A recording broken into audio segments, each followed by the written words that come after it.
Mon vécu avec la santé mentale, c'est que c'est pas tout facile d'avoir un diagnostic en santé mentale. Moi, c'est dû à un traumatisme. Moi, ça a commencé avant mon diagnostic, parce que j'ai 2 petits frères qui ont développé la schizophrénie.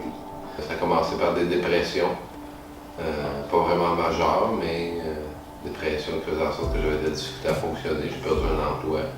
J'ai eu des états dépressifs, je dirais, au changement, mais je pensais plus que c'était des déprimes saisonnières. Fait que à chaque automne, puis à chaque printemps, j'avais un gros down. Mais quand j'ai eu 21 ans, là, j'ai commencé plus à ressentir les effets d'un début de dépression. Ça se pouvait pas, tu sais. Tout allait bien dans ma vie, puis je voyais les symptômes de ce qu'était une dépression dans mes cours, puis je les avais pas, les symptômes. Jusqu'au jour où je réalise que puis prendre ma douche, puis me brosser les dents, puis sortir de chez nous, puis avoir la misère à aller à mes cours, c'était pas normal. J'entendais constamment des voix, puis à chaque fois que j'entendais une voix, j'entendais un bruit, un craquement de planche dans mon appartement, un tuyau qui faisait un bruit. Là.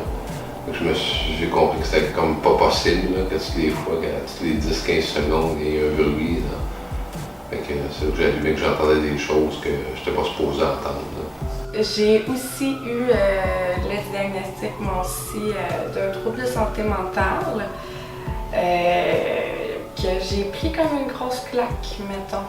C'est comme si j'avais eu un coup de masse de 25 livres dans le front. Puis là, il est arrivé la honte, la culpabilité qui était attachée à ça, parce que là, je venais de comprendre que j'avais fait des choses pas correctes, puis je m'en rendais même pas compte. Là. Mes plus grandes peurs face à la santé mentale, c'est le rejet. Dans la société, on est souvent rejeté puis isolé, pas se sentir compris. Ça fait mal de pas se sentir compris.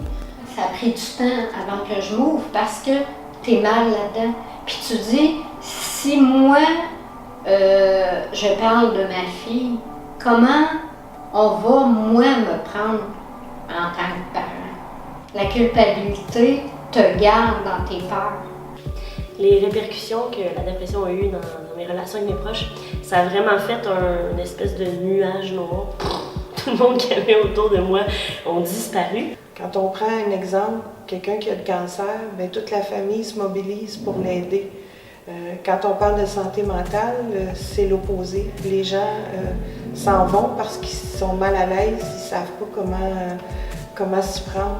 Moi, ce que je trouve, c'est que on est dans une ère où il y a pas mal plus de problèmes de santé mentale qu'on pense. Souvent, c'est caché parce qu'on ne veut pas perdre notre emploi, on ne veut pas perdre nos amis. C'est tabou au point que souvent, ça va prendre du temps avant qu'un employeur soit au courant. Si tu vas porter ton CV, il ne faut certainement pas que ton employeur soit au courant de la personne que tu es, parce que sinon, il ne t'engagera jamais.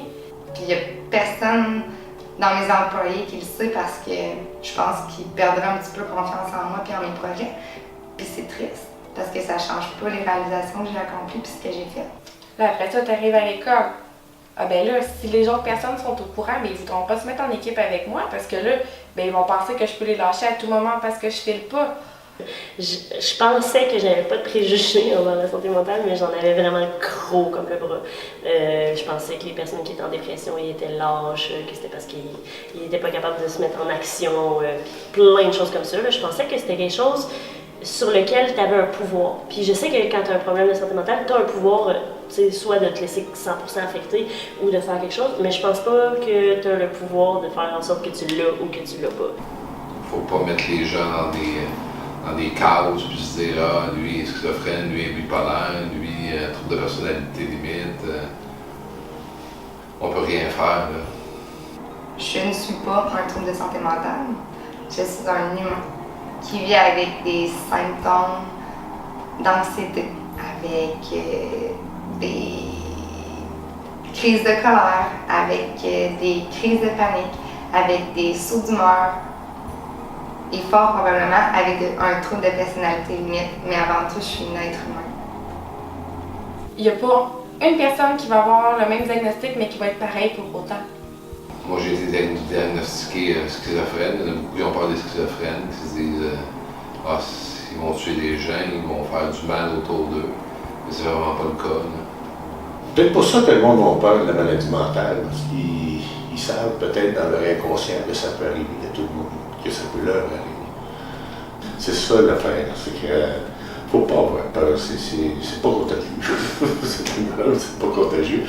Moi, ce que je dirais aux personnes qui ont peur des problèmes de santé mentale, approchez, là, je vais vous le dire, là. Bon! C'était pas plus de peurant que ça. Vous avez eu peur de l'inconnu, hein? Ben, c'est ça, c'est de l'inconnu seulement.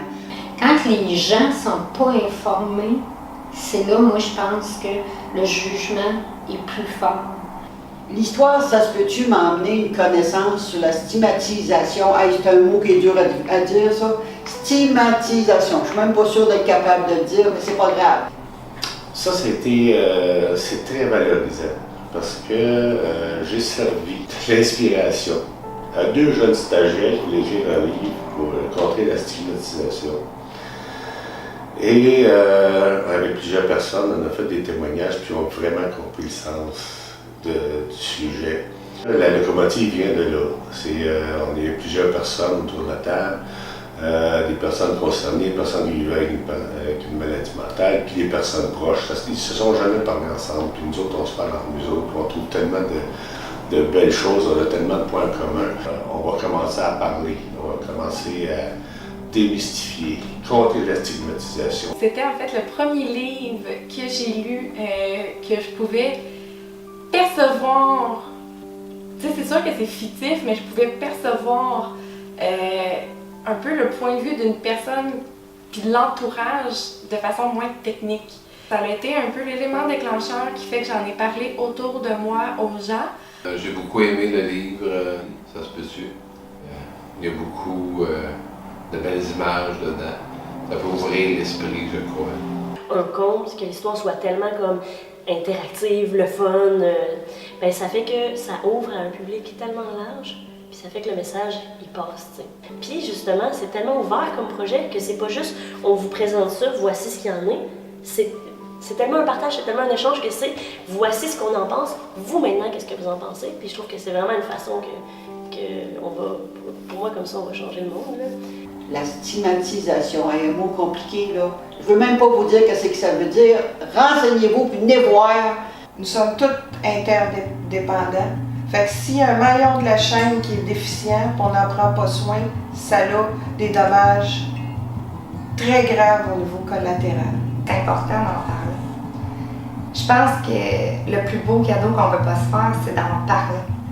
Et souvent, les gens sont plus ouverts qu'on le pense. Je pense qu'on en parle de plus en plus, mais on voit comme problème de santé mentale comme une espèce de gros bloc, puis c'est soit noir ou c'est soit blanc, alors qu'on est tous des êtres humains.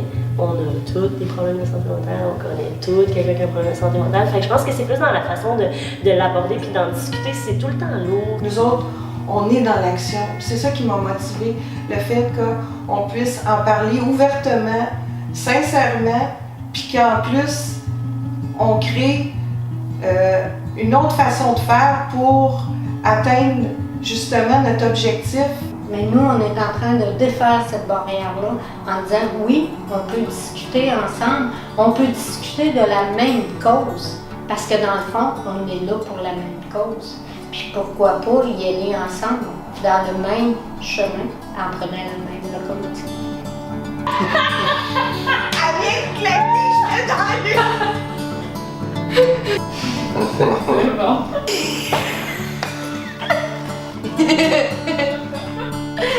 Ensemble, Ensemble, Ensemble, nous sommes. Nous sommes. nous sommes. Nous sommes. ensemble. Nous sommes.